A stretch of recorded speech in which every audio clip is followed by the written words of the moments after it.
America పర్యటనలో భారతదేశ కీర్తి ప్రతిష్టలను ప్రజాస్వామ్యం పట్ల భారతదేశ ప్రజలను అవమానపరిచేలా రాహుల్ గాంధీ రిజర్వేషన్లపై వ్యాఖ్యలు చేయడాన్ని తీవ్రంగా ఖండిస్తున్నామని బీజేపీ రాష్ట్ర కార్యవర్గ సభ్యులు కన్నం యుగేందర్, ఎస్సీ మోర్చా రాష్ట్ర నాయకుడు భట్టు రవి అన్నారు. జయశంకర్ భూపాలపల్లి జిల్లాలో అంబేద్కర్ సెంటర్లో రాహుల్ గాంధీ వ్యాఖ్యలకు నిరసనగా జయశంకర్ భూపాలపల్లి జిల్లా ఎస్సీ మోర్చా అధ్యక్షులు పుల్యాల రాజు ఆధ్వర్యంలో రాహుల్ గాంధీ దిష్టిబొమ్మను దహనం చేశారు. అప్పుడు నెహ్రూ, తర్వాత ఇందిరా, ఇప్పుడు రాహుల్ ఎస్సీ, ఎస్టీ, బీసీల సామాజిక న్యాయానికి తూట్లు పొడిచేందుకు తాను తన పార్టీ సిద్ధమయ్యారని ఆగ్రహం వ్యక్తం చేశారు. విదేశీ పర్యటనలో రాహుల్ గాంధీ ఇలాంటి వ్యాఖ్యలు చేయడం సిగ్గుచేటని, ఆయన వ్యాఖ్యలు దేశ ప్రతిష్టను గాయపరిచాయని మండిపడ్డారు.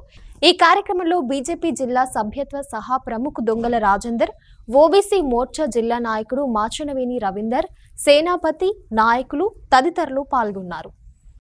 భారతీయ జనతా పార్టీ ఎస్సీ మోర్చా ఆధ్వర్యంలో స్టేట్ పార్టీ ఇచ్చిన ప్రోగ్రాం రాహుల్ గాంధీ గారు అమెరికా పర్యటనలో దళిత ఎస్సీ వర్గీకరణను రద్దు చేయాలని అనుచిత వ్యాఖ్యలు చేస్తున్నాడు. దళితులను చాలా చిన్న చూపు చూస్తున్నాడు ఈ కాంగ్రెస్ ప్రభుత్వం. అదేవిధంగా రాహుల్ గాంధీ దిష్టిబొమ్మ దగ్ధం చేయడం జరిగింది. భారతీయ జనతా పార్టీకి నరేంద్ర మోడీ గారికి క్షమాపణ చెప్పనట్లయితే మేము అసెంబ్లీ ముట్టడి చేస్తాం, ఎమ్మెల్యే క్యాంప్ ఆఫీస్ కూడా ముట్టడి చేయడానికి సిద్ధంగా ఉన్నాం. అతి తొందరలో రాహుల్ గాంధీ గారు నరేంద్ర మోడీ గారికి క్షమాపణ చెప్పాలని కోరుకుంటున్నాం. భారతీయ జనతా పార్టీ ఎస్సీ మోర్చా పిలుపు మేరకు భూపాలపల్లి జిల్లా కేంద్రంలో రాహుల్ గాంధీ యొక్క దిష్టిబొమ్మను దగ్ధం చేయడం జరిగింది.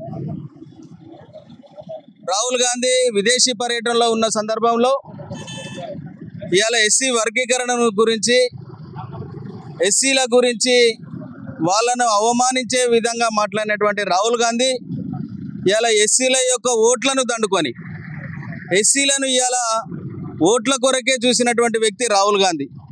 గద్దెనెక్కిన తర్వాత ఇవాళ ఎస్సీ వర్గీకరణ అవసరం లేదు, ఎస్సీలను ఈరోజు ఒక ఆట బొమ్మలాగా చూసినటువంటి రాహుల్ గాంధీ ఇవాళ ఎస్సీ ప్రజలందరికీ కూడా క్షమాపణ చెప్పాల్సినటువంటి అవసరం ఉన్నది. మొన్న రాహుల్ గాంధీ విదేశీ పర్యటనలో భాగంగా మరి ఇంటర్నేషనల్ ఛానల్లో ఎస్సీ, ఎస్టీ, బీసీ రిజర్వేషన్లు తీసేస్తేనే ఈ దేశం బాగుపడుతుందని అనుచిత వ్యాఖ్యలు చేయడం జరిగింది. దానికి నిరసనగా ఈరోజు రాహుల్ గాంధీ దిష్టిబొమ్మను ఇలా భూపాలపల్లి కేంద్రంలో ఇలా దగ్ధం చేయడం జరుగుతుంది. ఇలా ఎస్సీ, ఎస్టీ, బీసీ మైనారిటీల ఓట్లను దండుకొని ఇలా 90 సీట్లను సాధించిన రాహుల్ గాంధీ ఇలా ఎస్సీలు, మరి బీసీలు, ఎస్టీలు వర్గీకరణ రిజర్వేషన్లు ఎత్తివేయాలనడం ఎంతవరకు సబబు? మరి మొన్న పార్లమెంటు ఎన్నికల్లో భారతీయ జనతా పార్టీ అధికారంలోకి వస్తే రాజ్యాంగాన్ని మారుస్తుంది, ఎస్సీ, ఎస్టీ ఇలా రిజర్వేషన్లు ఎత్తివేస్తుందని చెప్పి ఇలా మాయమాటలు చెప్పి ఇలా దళితుల ఓట్లను దండుకొని ఇలా ప్రతిపక్ష నేతగా వ్యవహరిస్తున్న రాహుల్ గాంధీ ఇలా రిజర్వేషన్లు ఎత్తివేయడం ఎంతవరకు సబబు? వెంటనే బేషరతుగా ఎస్సీలకు, దళిత జాతి సమాజానికి, ఈ భారతదేశంలో ఉన్నటువంటి సమాజానికి మొత్తానికి క్షమాపణ చెప్పాలని మేము డిమాండ్ చేస్తున్నాము.